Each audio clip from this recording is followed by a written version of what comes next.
Selamat sore Bapak dosen dan teman-teman sekalian. Di sini kami dari kelompok 9 yang beranggotakan Samuel S. Tommy Situmorang dengan NIM 2005-01131 dan Perdamaian Silalahi dengan NIM 2005-01165 akan mempresentasikan hasil diskusi kami yang berjudul Teori Investasi, Prinsip Multiplier, dan Prinsip Akselerasi. Teori investasi. Pengertian investasi. Teori ekonomi mengartikan atau mendefinisikan investasi sebagai pengeluaran-pengeluaran untuk membeli barang-barang modal dan peralatan-peralatan produksi dengan tujuan untuk mengganti dan terutama menambah barang-barang modal dalam perekonomian yang akan digunakan untuk memproduksi barang dan jasa di masa yang akan datang. Hal ini berarti investasi yang dilakukan di masa kini sangat erat hubungannya dengan prospek memperoleh untung di masa depan. Semakin cerah prospek untuk memperoleh keuntungan yang lumayan di masa depan, semakin tinggi investasi yang dilakukan pada masa kini. Beberapa teori dan jenis tentang investasi. Yang pertama, teori neoklasik.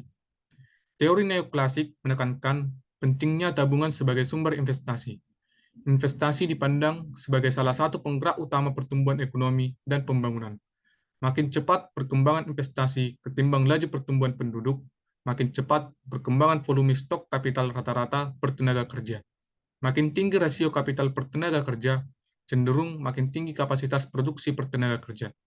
Tokoh neoklasik Solow dan Swan memusatkan perhatiannya pada bagaimana pertumbuhan penduduk, akumulasi kapital, kemajuan teknologi, dan output saling berinteraksi dalam proses pertumbuhan ekonomi. Yang kedua, teori Hart-Domar. Hart-Domar mempertahankan pendapat dari para ahli ekonomi sebelumnya yang merupakan gabungan dari pendapat kaum klasik dan Keynes. Beliau menekankan peranan pertumbuhan modal dalam menciptakan pertumbuhan ekonomi. Teori Hart-Domar memandang bahwa pembentukan modal dianggap sebagai pengeluaran yang akan menambah kemampuan suatu perekonomian untuk menghasilkan barang dan atau jasa, maupun sebagai pengeluaran yang akan menambah permintaan efektif seluruh masyarakat, di mana apabila pada suatu masa tertentu dilakukan sejumlah pembentukan modal, maka pada masa berikutnya perekonomian tersebut mempunyai kemampuan untuk menghasilkan barang-barang dan jasa yang lebih besar. Selanjutnya akan dibacakan oleh Perdamaian.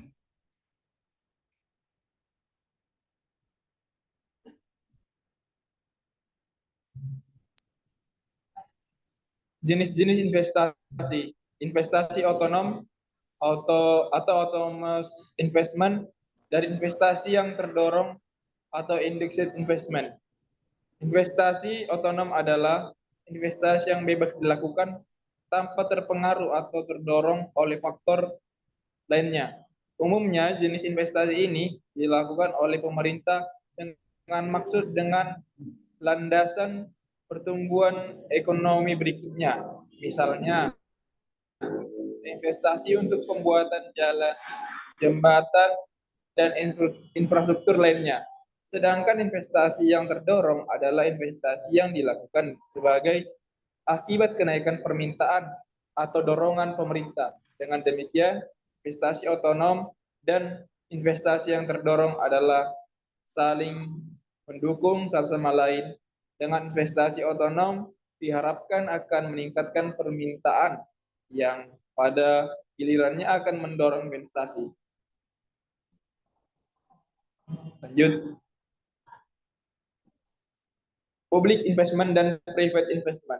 Public investment adalah investasi atau penanaman modal yang dilakukan oleh pemerintah, baik pemerintah pusat maupun pemerintah daerah, dan sifatnya resmi. Sedangkan private investment adalah investasi yang dilakukan oleh pihak swasta. Perbedaan antara investasi pemerintah dan investasi swasta adalah bahwa investasi swasta keuntungan menjadi prioritas utama, sedangkan investasi pemerintah adalah untuk melayani dan menciptakan kesejahteraan bagi rakyat banyak. Lanjut.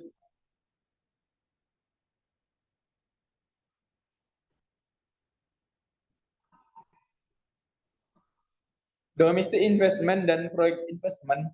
Domestic investment adalah penanaman modal dalam negeri yang bermaksud dengan penanaman modal dalam negeri atau PMDN. Berdasarkan Undang-Undang Nomor 6 Tahun 1968, nomor Jo nomor 12 tahun 1970 tentang penanaman modal dalam negeri adalah penanaman modal dalam negeri secara langsung yang dilakukan menurut atau berdasarkan ketentuan undang-undang di Indonesia. Dalam arti bahwa pemilik modal secara langsung menanggung risiko dari penanaman modal tersebut.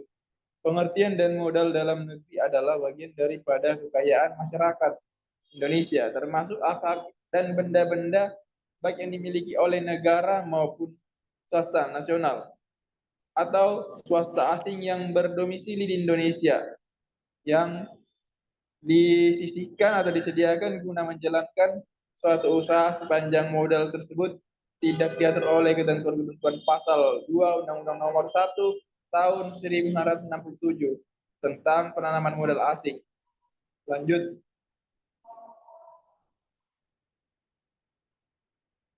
Penanaman modal dalam negeri dapat dilakukan dalam bentuk satu, penanaman modal dalam negeri langsung atau domestik direct investment DDI, yakni penanaman modal oleh pemiliknya sendiri.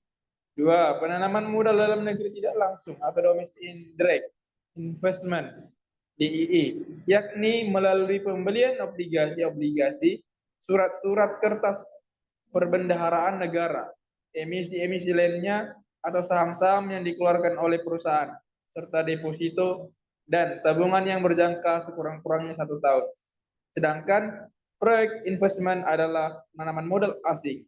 Menurut Undang-Undang PMA nomor 1 tahun 1967 menjelaskan bahwa pengertian penanaman modal hanya meliputi penanaman asing secara langsung yang dilakukan berdasarkan ketentuan perundang-undangan dan pemilik modal secara langsung menanggung risiko. Pengertian PMA pada Undang-Undang nomor 1 tahun 1967.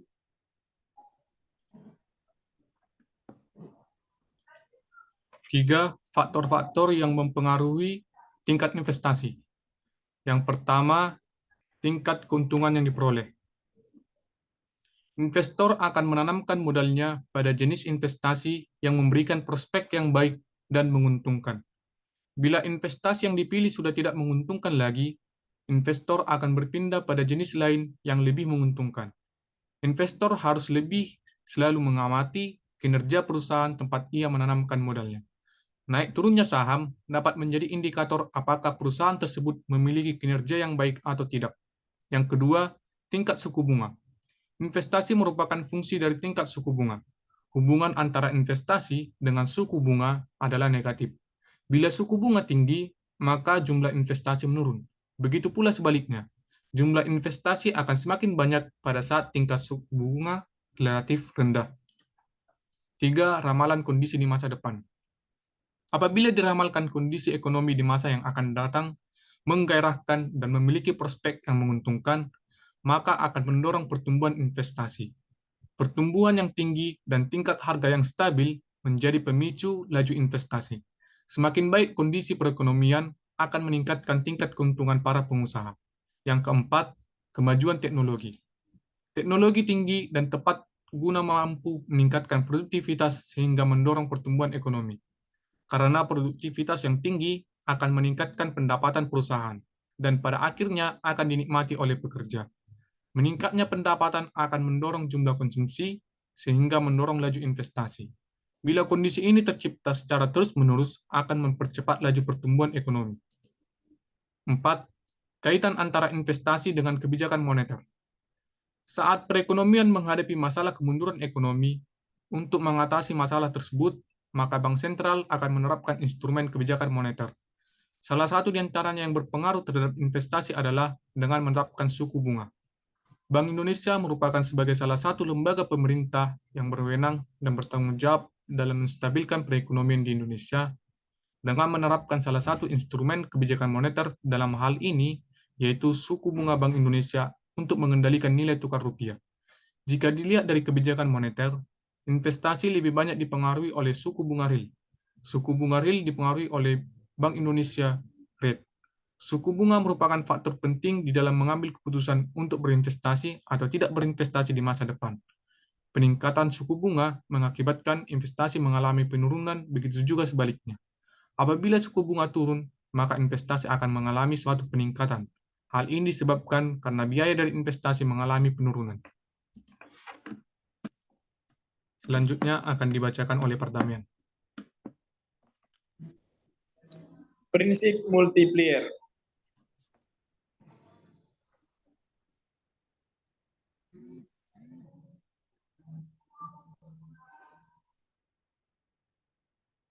Lanjut. Pengertian multiplier efek. Multiplier efek sering diartikan sebagai efek berganda atau angka pengganda. Efek berganda alias multiplier efek adalah pengaruh yang semakin meluas yang ditimbulkan oleh satu kegiatan yang selanjutnya akan memengaruhi kegiatan lain. Pengertian multiplier efek dalam ekonomi makro adalah pengaruh meluas yang ditimbulkan oleh suatu kegiatan ekonomi dengan peningkatan pengeluaran nasional berpengaruh pada peningkatan pendapatan dan konsumsi. 2. Rumus multiplier efek. Dalam multiplier efek dikenal istilah MPC dan MPS. MPC adalah marginal propensity to consume, sedangkan MPS merupakan marginal propensity to save. Kedua hal ini punya fungsi dan teknis perhitungan berbeda. MPC adalah perbandingan pertambahan konsumsi dan pertambahan pendapatan disposable. Artinya, hal ini bisa dihitung dengan rumus pertambahan konsumsi dibagi pendapatan disposable. Sedangkan MPS merupakan tambahan tabungan karena adanya tambahan pendapatan. Menghitung MPS dilakukan dengan membagi tambahan tabungan dengan tambahan pendapatan. Hubungan MPS dan MPC adalah sebagai berikut. MPC tambah MPS kurang 1 atau MPC kurang 1 kurang MPS. MPS kurang 1 kurang MPC. Lanjut.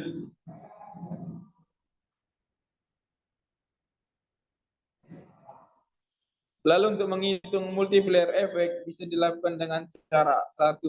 Angka pengganda pengeluaran pemerintah.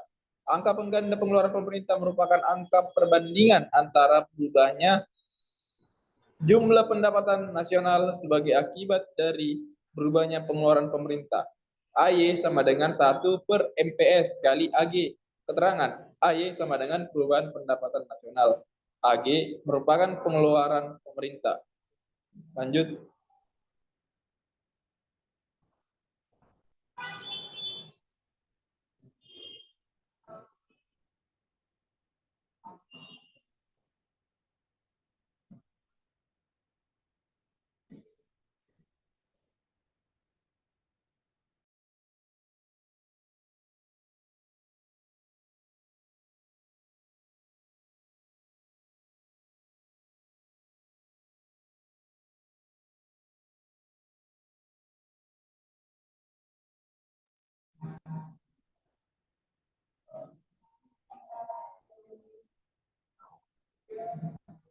Lanjut.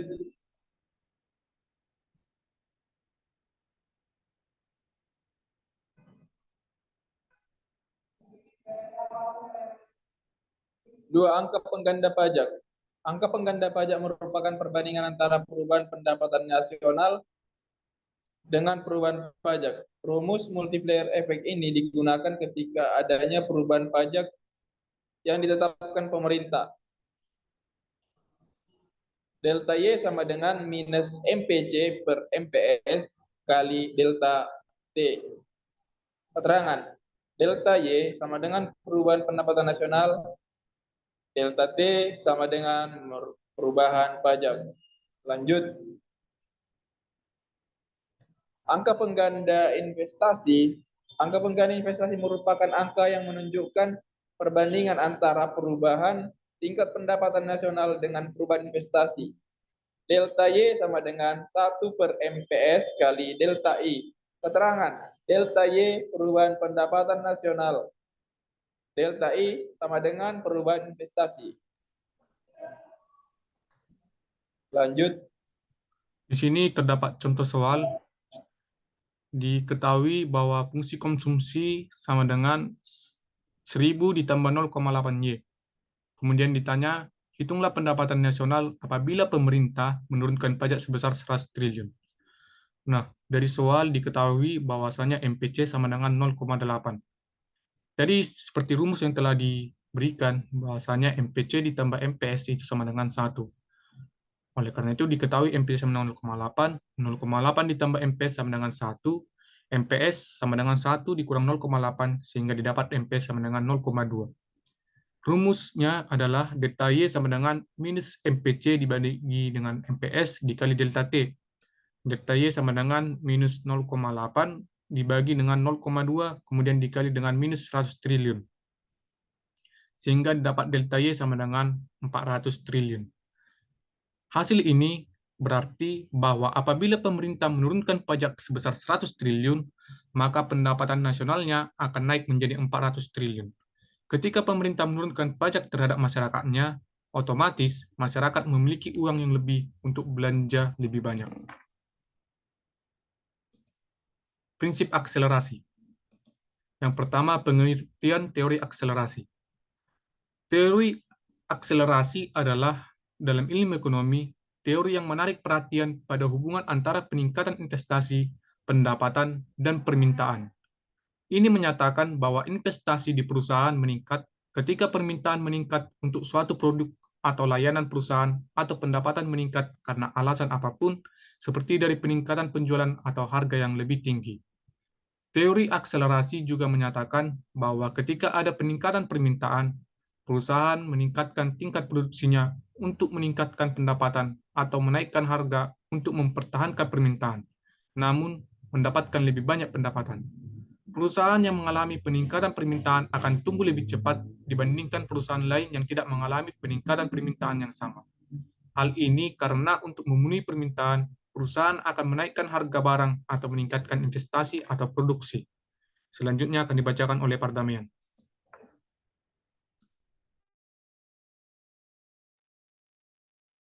Dua, hubungan antara pertambahan produksi dan investasi. Pandangan utama dari teori akselerasi dapat dinyatakan dalam dua rumusan, yaitu satu, terdapat hubungan yang proporsional di antara jumlah barang, modal yang tersedia dengan tingkat produksi nasional yang dapat dihasilkan. Dan dua, kebutuhan untuk meningkatkan produksi di masa depan memerlukan investasi yang beberapa kali nilainya dari peningkatan produksi yang perlu dilakukan. Aspek kedua dari pandangan ini menyebabkan teori investasi ini lebih dikenal sebagai prinsip akselerasi atau prinsip percepatan. Selanjutnya, rasio atau perbandingan di antara nilai stok modal yang diperlukan dengan produksi nasional yang dapat dihasilkan disebut dengan akselerator atau koefisien akselerasi atau acceleration coefficient. Lanjut.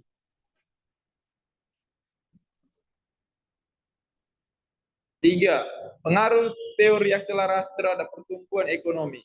Pertumbuhan ekonomi akan meningkat jika sebagian besar perusahaan mengalami peningkatan permintaan terhadap produk dan jasa yang mereka buat.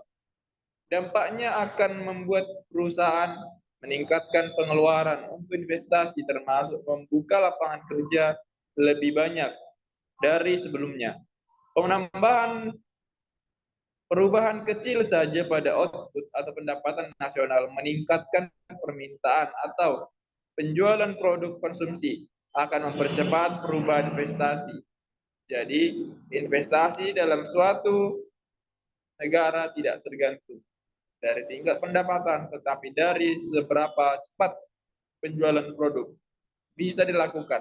Dengan kata lain, untuk meningkatkan investasi, maka sebuah perusahaan tidak hanya harus tumbuh, namun harus ada percepatan. Lanjut. Demikianlah hasil dari presentasi kami. Kami mengucapkan terima kasih kepada Bapak dosen dan juga teman-teman semuanya. Apabila ada kesalahan, kami mohon maaf. Dan akhir kata kami mengucapkan terima kasih.